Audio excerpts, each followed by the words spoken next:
defensive matchups to try and locate mismatches and potentially favorable player props that are on Prizepicks. And this week I have done the same. Apologies for missing the Saturday slate of games. I wasn't able to quite do this on Friday like I was hoping for.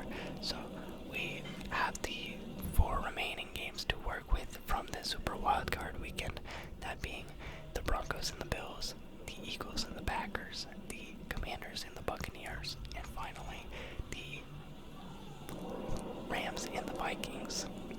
So of these 4 remaining games, I have 6 props in total, and the first one of these is going to be from the matchup between the Philadelphia Eagles and the Green Bay Packers.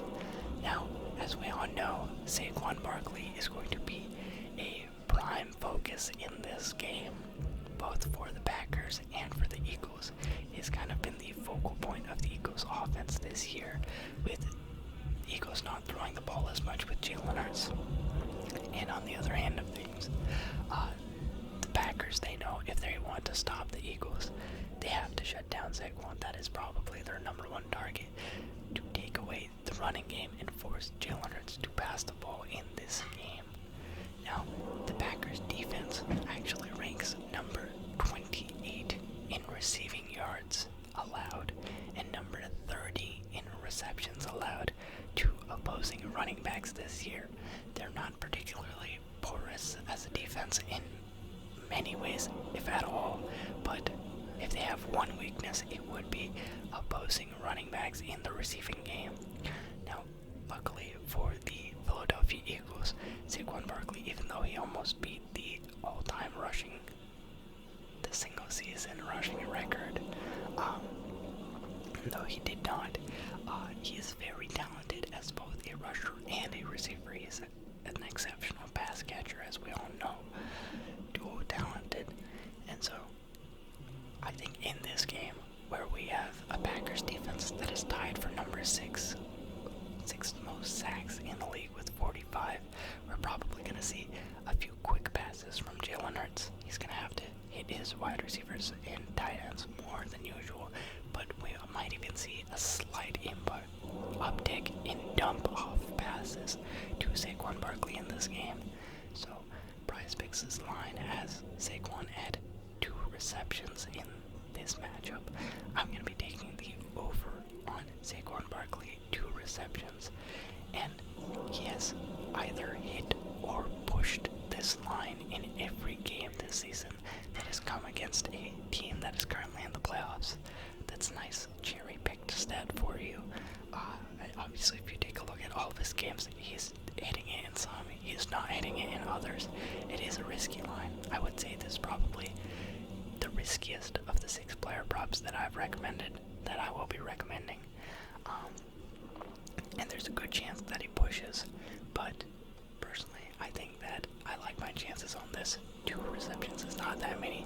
Saquon with the ball in his hands in any regard is a sight to be seen, and I feel like if they can't get the run game going, they're still going to want to try and get him the ball by passing it to him if they can't get it as a rush. So give me Saquon Barkley over 2 receptions against the Packers. Now, moving into our second player prop for this video, we've got Bucky Irving versus the Washington Commanders. Now, the Washington Commanders defense this season has ranked number 28 in rushing yards allowed and number 29 in rushing touchdowns allowed to opposing running backs. However, the Commanders defense has been very stingy when it comes to pass catching backs. As you can see, they rank number 2 in receiving yards allowed, number 6 in receiving touchdowns allowed, and number 1 in receptions allowed. Now what this means for this game is we have a tilt towards Bucky Irving over the pass catching back in Rachaad White for the Tampa Bay offense. And since week 10, when Bucky Irving kind of started to take over as the lead back for this Tampa Bay offense, he has recorded double-digit carries in every single game that he has played healthy, meaning the one where he played against Las Vegas and only recorded four carries and then left the game. If we exclude that, he's had double-digit carries in every game. And in that span, since week 10, Bucky Irving has rushed for 703 yards on 124 attempts. That comes out to a 5.7 yards per carry as the lead back for Tampa Bay. He is the anti-Rashad White. Rashad White, extremely inefficient, one of the worst when it comes to rushing the football. So I think that we're going to see Bucky Irving more in the game script here. He's going to be taking advantage of this beneficial, positional advantage to rushing running backs rather than receiving running backs. So he's going to have the ball in his hands more.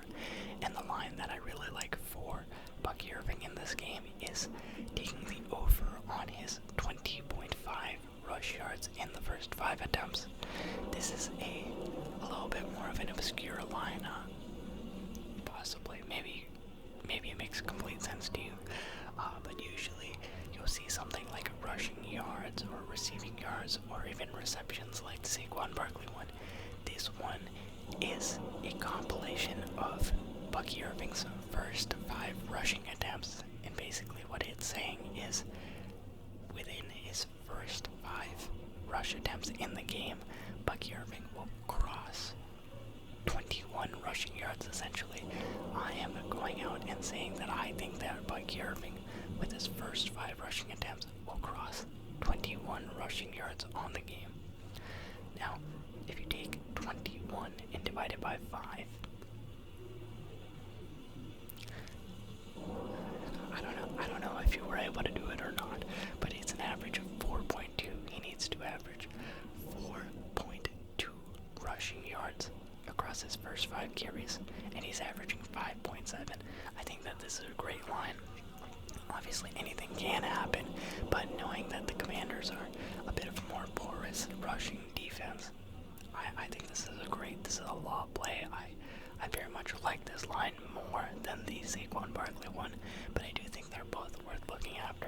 So give me Bucky Irving over 20.5 rush yards in the first 5 attempts.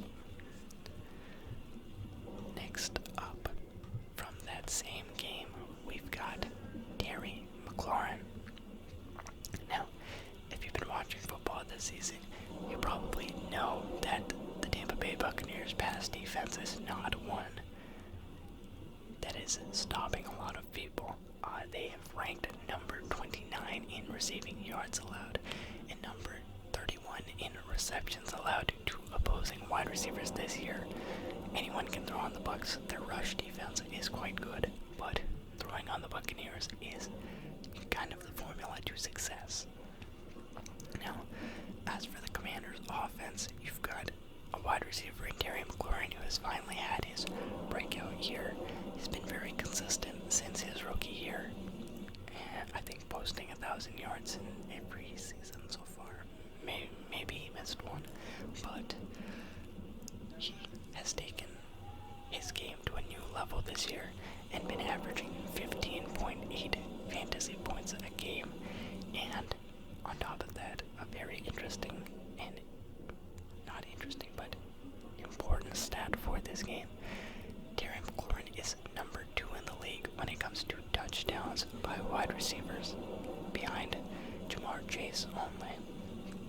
So, I think based on what we know about the Tampa Bay Buccaneers defense, based on what we know about McLaurin's fantasy production this year, and his ability to find the red zone, my favorite line for him in this game is the over on his 13.5 fantasy points.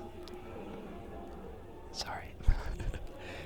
my roommates are watching Django Unchained, and there's a bunch of dogs barking in the scene that's going on currently.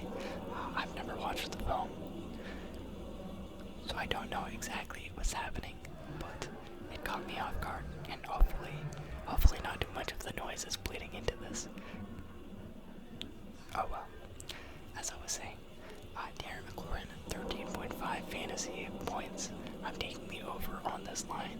He has hit this in 4 of his last 5 contests, and he's averaging 18.5 fantasy points during that span. So let me get the over on Terry McLaurin fantasy points. Next up, we have our first prop from the Rams and Vikings game. This is going to be Matthew Stafford. Now, the Vikings this year have a top 5 defense when it comes to opposing running backs.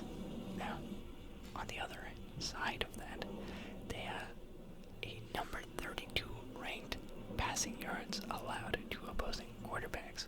So what this means is you can't run on the Vikings all that well, but you can throw on them with a lot of ease, kind of similar to Tampa Bay's defense. So, on top of that, we also have the fact that the Vikings are currently favored to win this game with a spread of negative 1.5. All of this culminates in a game script where we probably see the Los Angeles Rams passing the ball a decent amount.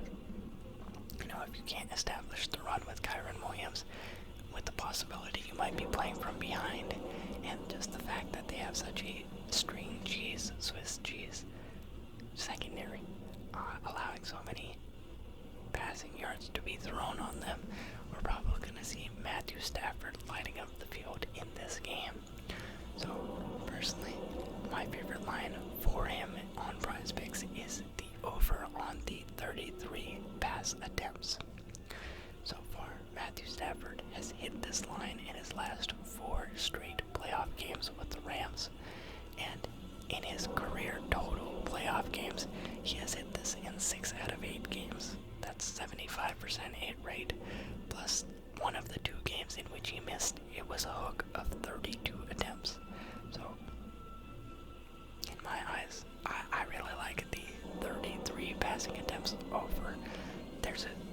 I personally believe that the Rams are going to win this game, but as we saw with the Texans today, anything can happen. I can definitely be wrong, and so there is definitely a world where the Rams are playing from behind, and even if the Rams aren't playing from behind, I think that they are going to have to rely on Matthew Stafford's arm to win this game. So I'm going to take the over on the 33 passing attempts.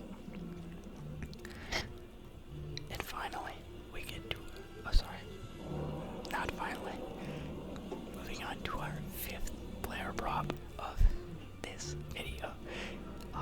Coming from that same game, Rams versus Vikings, we've got Puka Nacua.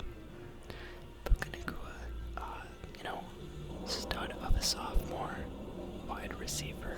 He gets to match up against a Vikings defense that ranks number 32 in receiving yards allowed, number 32 in receptions allowed, and number 30 in receptions over 20 yards allowed to opposing wide receivers this season.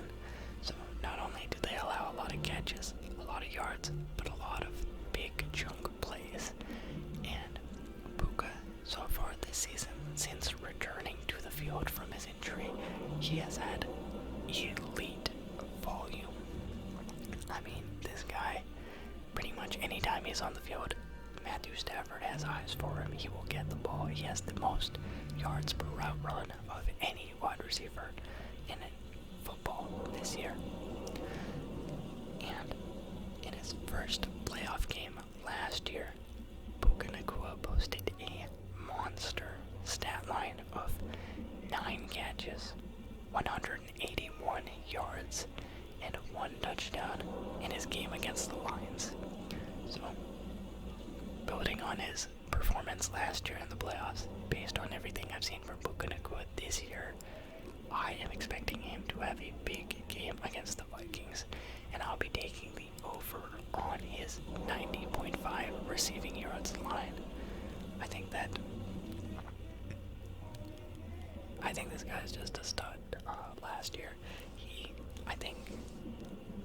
I want to say this is maybe a line I recommended, and he absolutely cleared it. And yeah, I'm excited to see this game. Cooper Kupp, on the other hand, he's been a little bit wishy-washy last few outings, especially in the fantasy playoffs.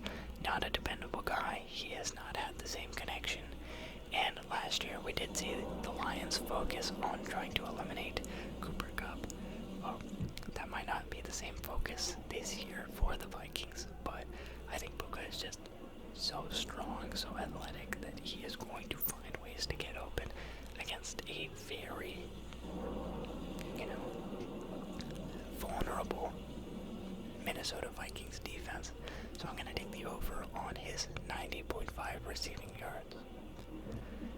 And now, finally, we have our last player prop for this video.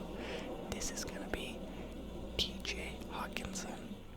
Now, TJ Hockenson in the Vikings offense will be playing against a very soft Rams defense that ranks number 28 in receiving yards allowed, number 27 in receptions allowed, and number 26 in 20-plus yard receptions allowed to opposing tight ends this year. Not in general, but specifically against tight ends. That is where the Rams defense has struggled this year. Now, Hockenson hasn't seen the field all that much since returning from injury. He has only played a small percent of the total snaps. Snap share being 47.3 is not all that great. But what is elite is his target rate, meaning when he is on the field, the rate at which he is targeted is immense. Now, when you see something like that, it makes you wonder if you should take the traditional lines. If I'm worried about how many snaps he's playing, it's possible that his receptions, that his targets, that his receiving yards could all go under. And I don't really like betting on the under. That's just not my style. But one line that I do really like for TJ Hockenson is the over on his 20.5 receiving yards in his first two catches. Now, this year, TJ Hockenson has been averaging 11.1 yards per reception, and in his last 5 games, he has hit this line in 3 of them, averaging 21.2 receiving yards in his first 2 catches. And this is another one of those a little bit more obscure lines that you might not see on your day-to-day basis. Very similar to the rushing one. This is just one on the receiving side of the ball. It basically is a compilation of TJ Hockenson's receiving yards over his first 2 catches. So with his first catch of the game, if he gets 3 yards, and with the second catch of the game, if he gets 20 yards, then he has 23 receiving yards over his first 2 catches, and he would hit the over on this. So considering that he's averaging 11.1 on the year and 21.2 in his last 5, I think I like the over on this, especially against a soft Rams defense against opposing tight ends. They've allowed a lot of receptions over 20 yards to opposing tight ends. I think that we see a big chunk play from TJ Hockenson on first or second catch of the game, and even if he only ends with like 3 or 4 catches, you don't have to worry about it too much, because this prop only focuses on his first 2 catches. And yeah, that is all. That is everything I have to share with you today. All 6 Prizepicks player props heading into the rest of the Super Wildcard Weekend. I'll repeat them all one more time for your convenience. We've got Saquon Barkley over 2 receptions against the Packers. Bucky Irving over 20.5 rush yards in his first 5 attempts against the Commanders. McLaurin over 13.5 fantasy points against the Tampa Bay Buccaneers. Sorry.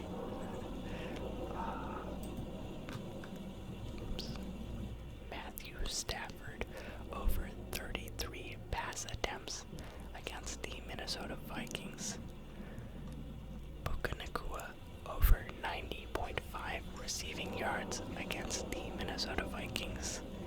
And finally, TJ Hockenson over 20.5 receiving yards in his first 2 catches against the Los Angeles Rams. As always, please bet responsibly, but we'll see of the 6 how it goes. So, as always, thank you for watching. If you enjoy content like this, feel free to like, comment, and subscribe. I'll be putting out more videos as the weeks progress. And yeah, thanks for watching, and I will see you